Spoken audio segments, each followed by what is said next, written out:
Hi there, students. I'm XS. That's little x, little s, which stands for extra sweet, because that's what I am.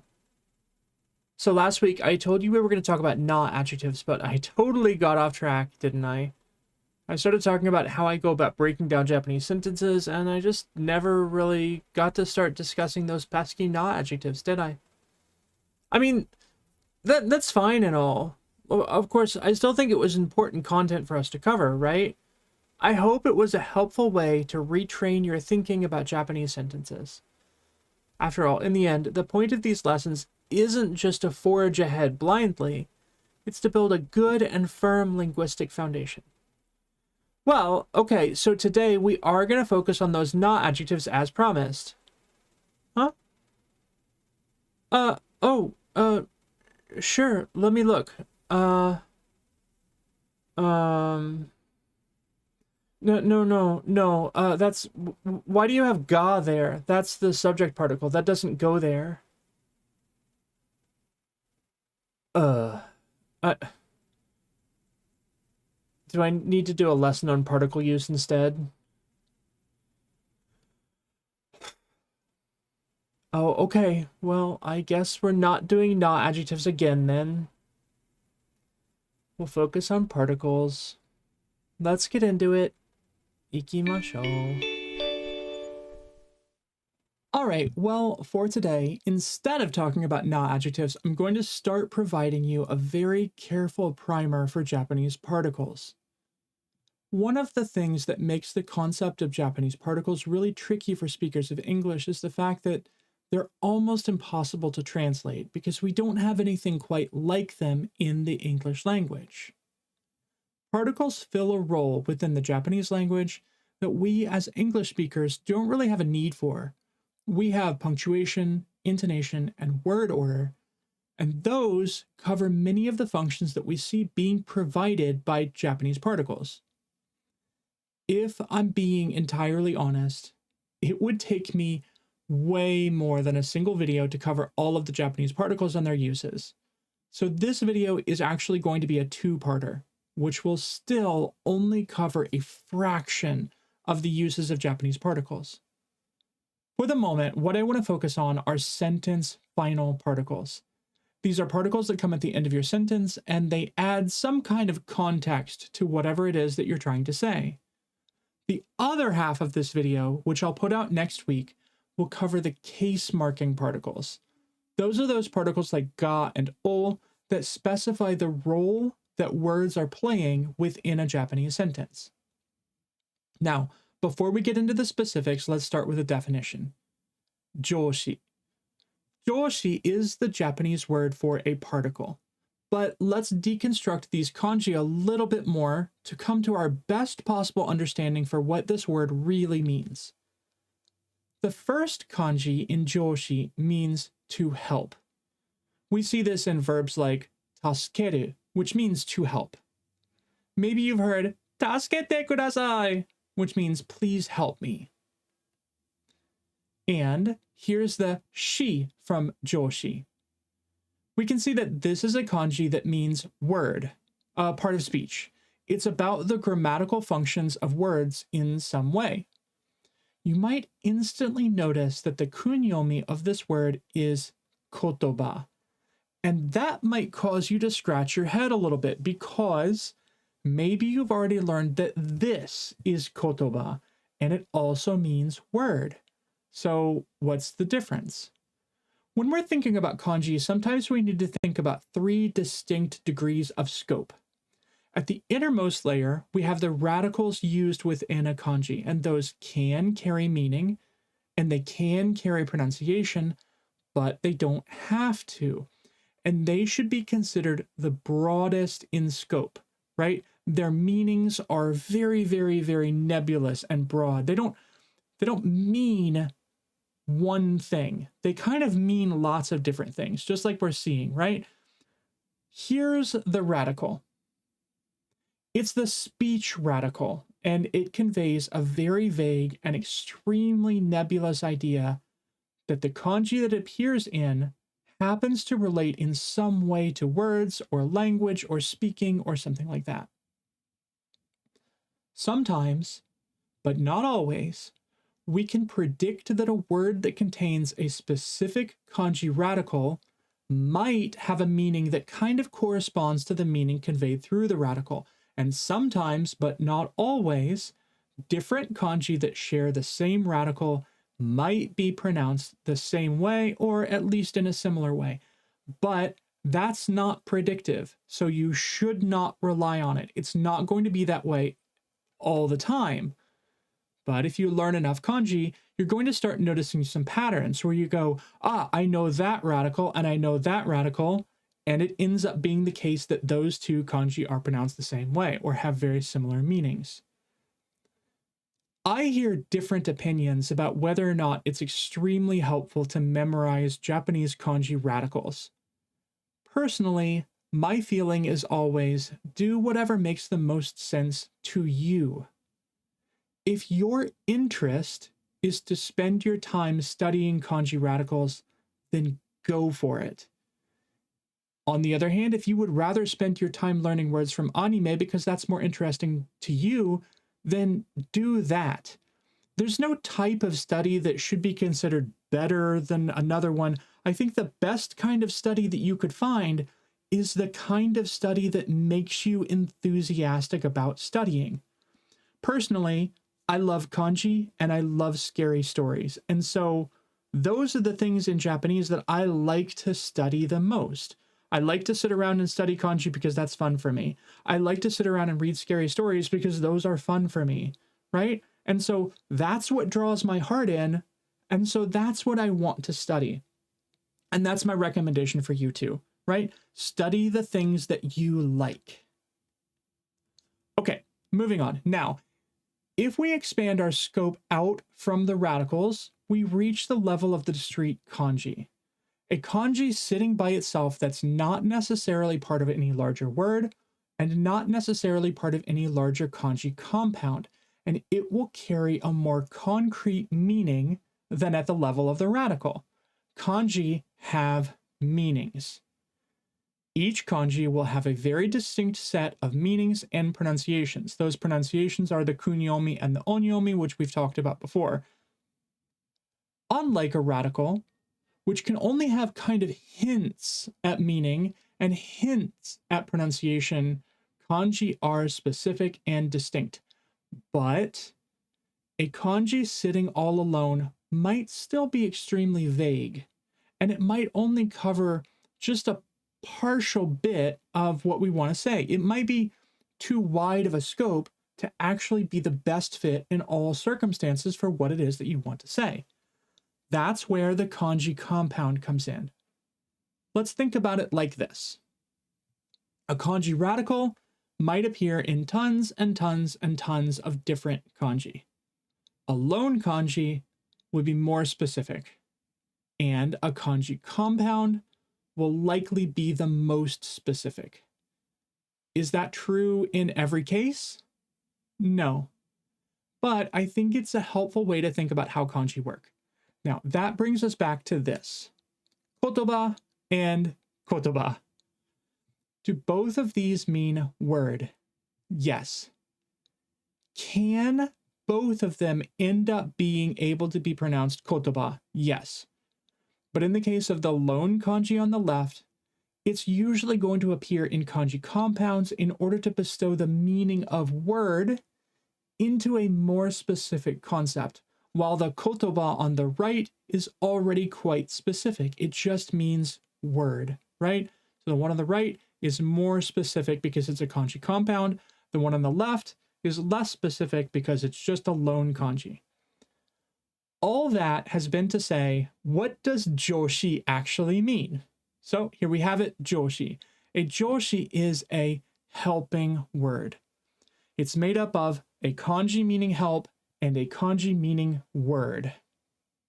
And that's how we're going to define particles in Japanese, as helping words. They're words that help us better understand what's going on within the larger scope of any given sentence. Now, with all that out of the way, let's talk about sentence ending particles. These are particles that do exactly what they say on the tin.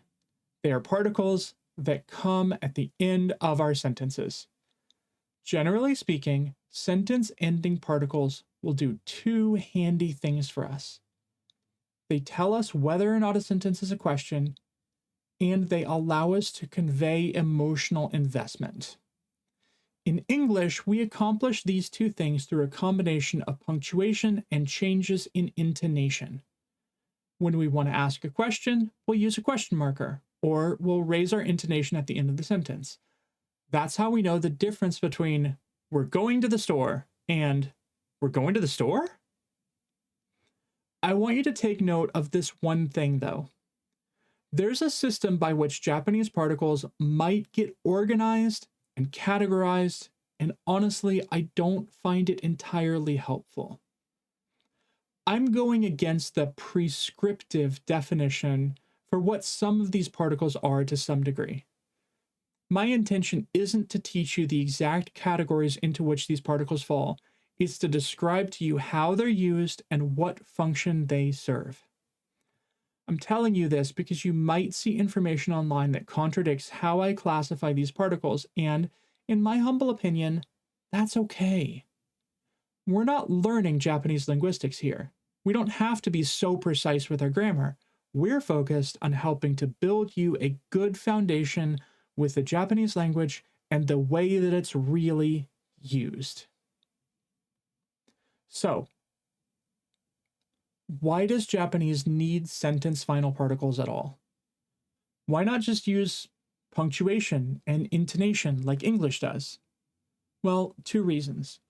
First, Japanese has limited intonation compared to English. To be honest, that's changing in the modern era, and these days you really do often hear people raising questions by changing their intonation and doing nothing else. At least that's the case in like spoken Japanese by some young people mostly. However, historically, Japanese didn't have any punctuation at all. And I mean none. Actually, let's look at what that used to look like. This is what the Japanese writing system looked like several hundred years ago. This is how people wrote, right? Everything was handwritten, and this is what it looked like. I know that that's basically illegible.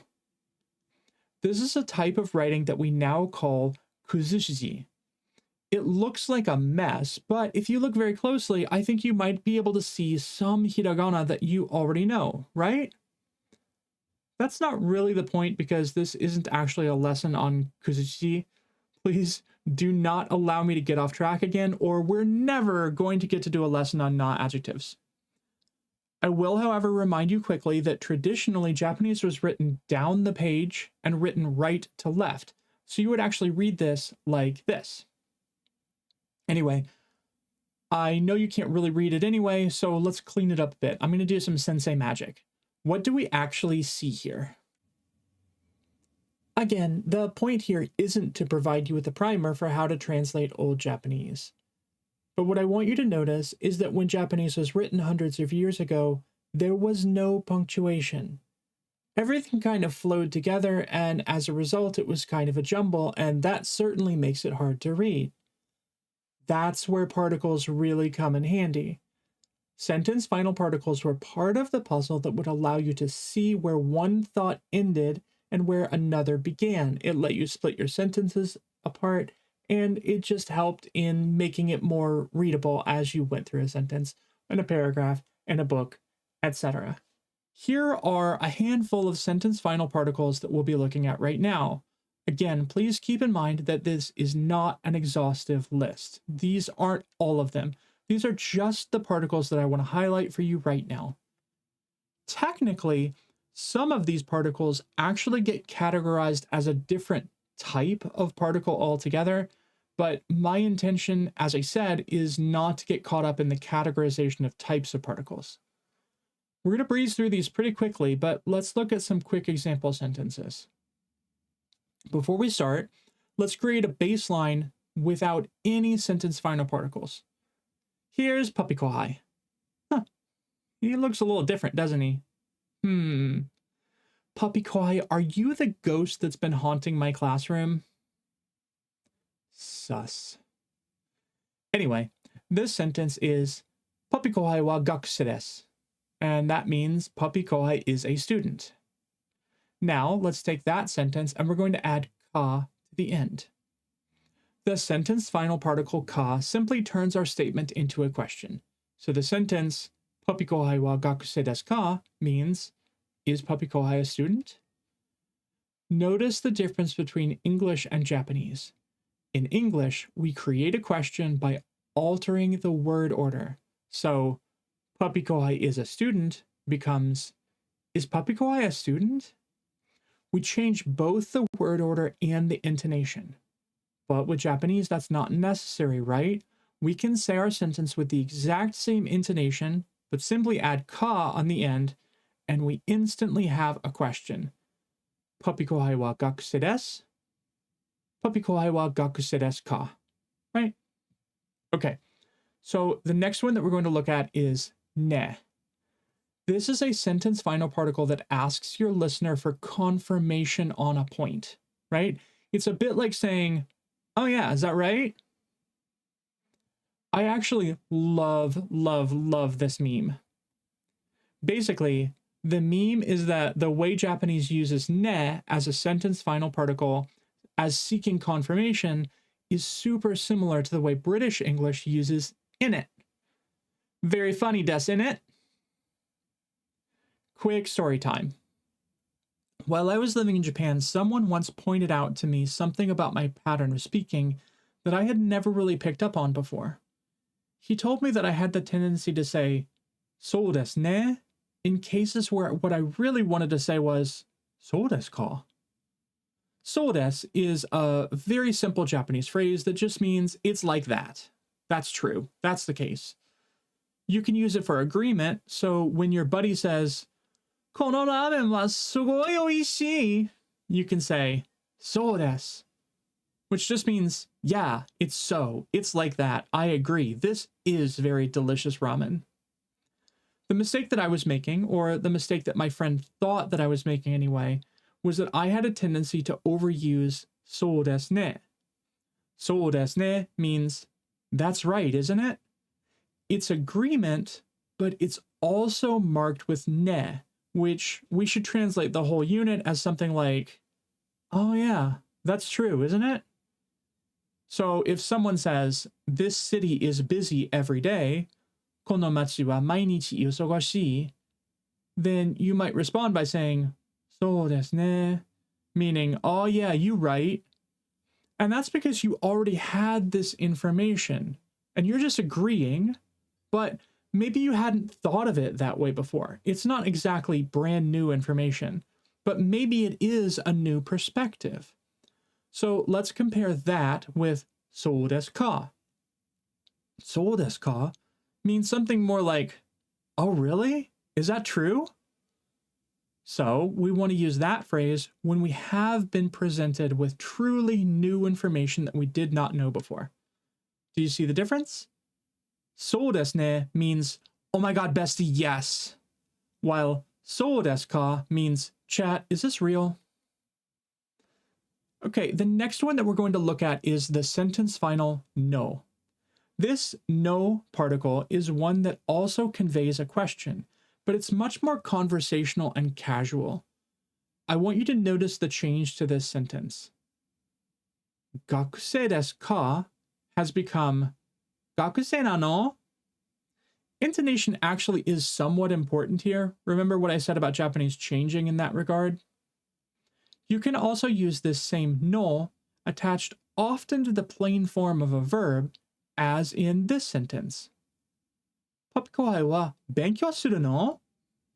Keep in mind, no as a sentence final particle is imparting a degree of emotion to your sentence too. It's like mild shock, or at a minimum, it's investment in the conversation. It's kind of a way to say, I hear you, I'm listening, I'm engaged, let's keep talking about it. One thing that I want you to keep in mind is that there are actually other no particle functions that will behave very, very differently.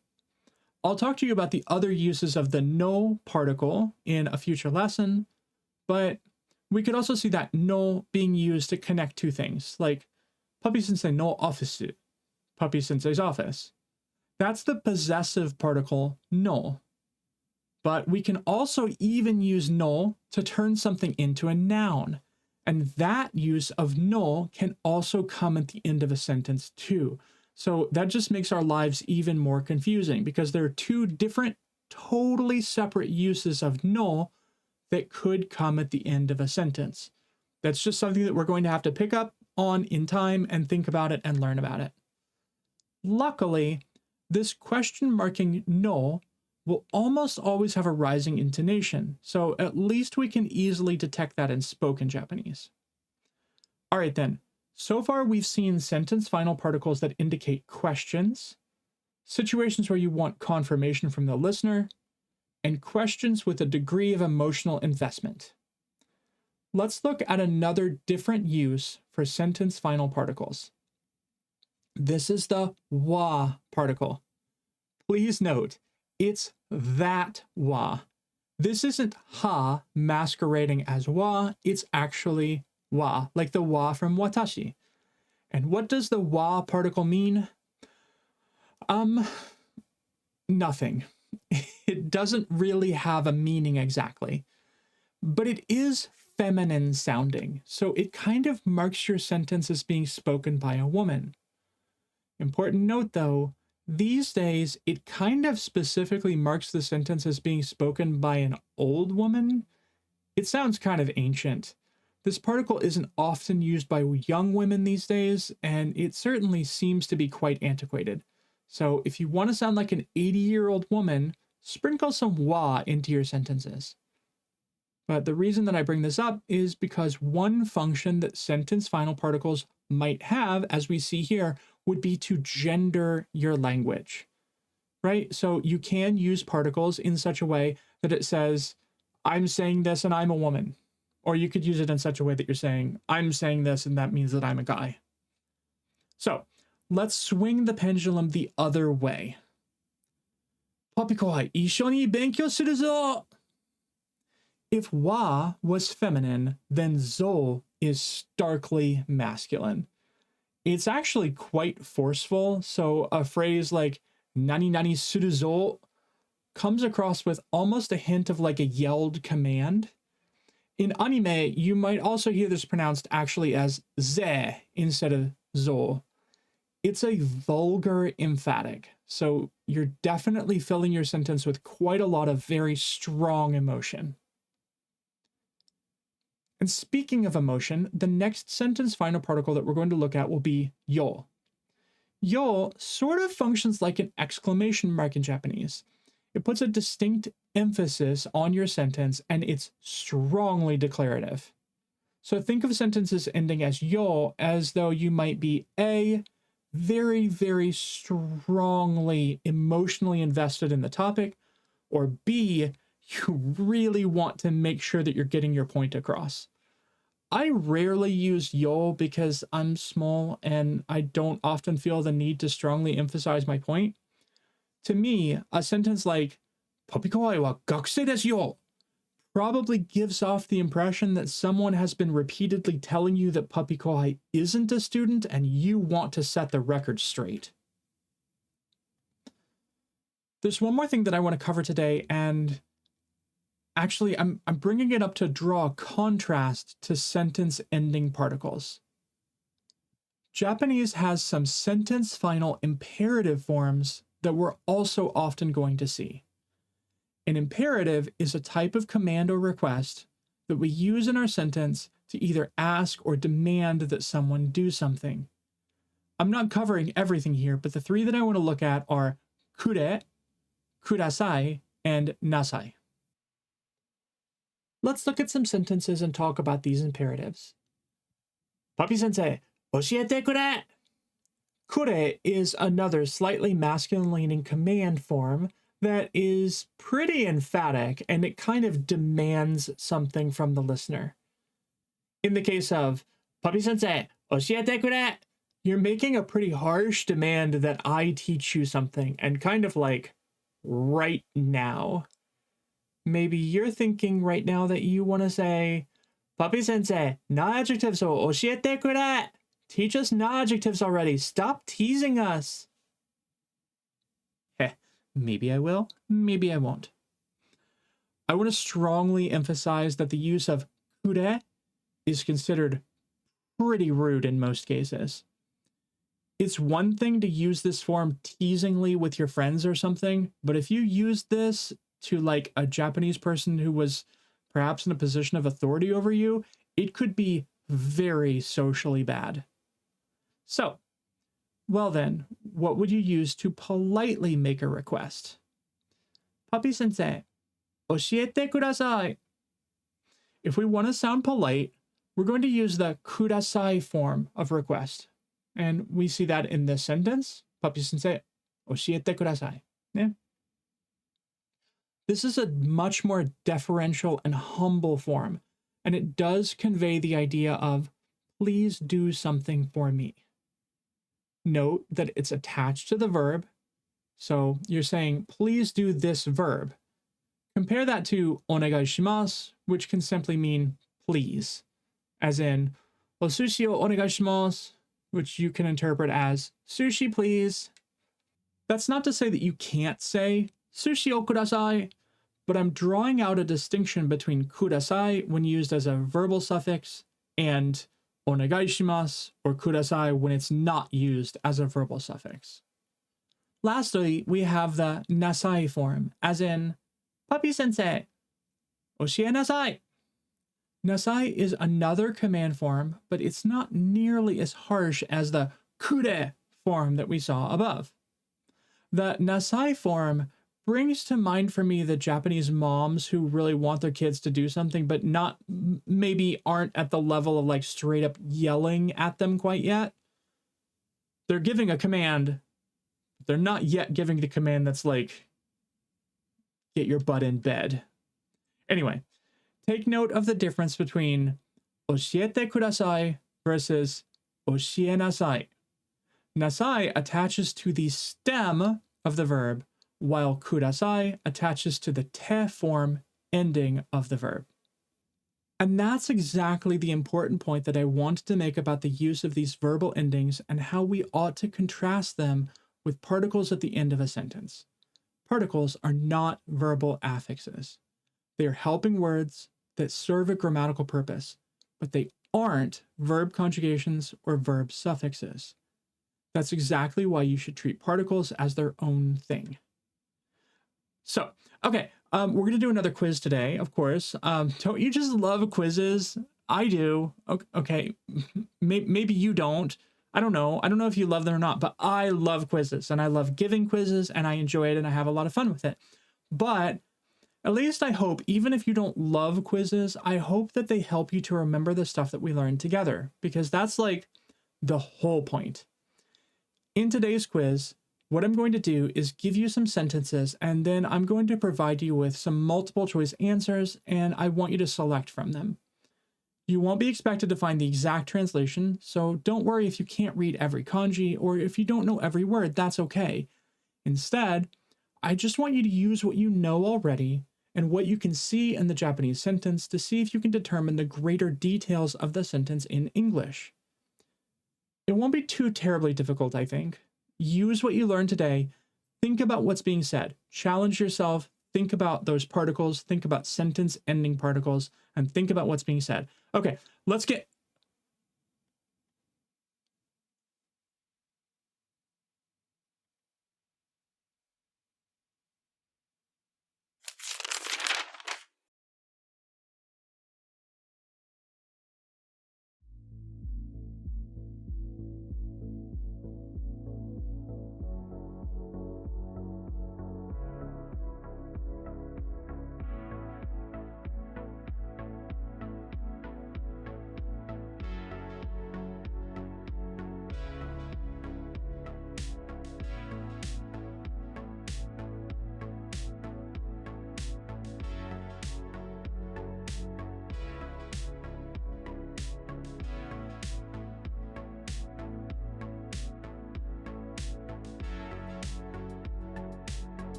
Stupid ghost. That was not a fun game of fetch.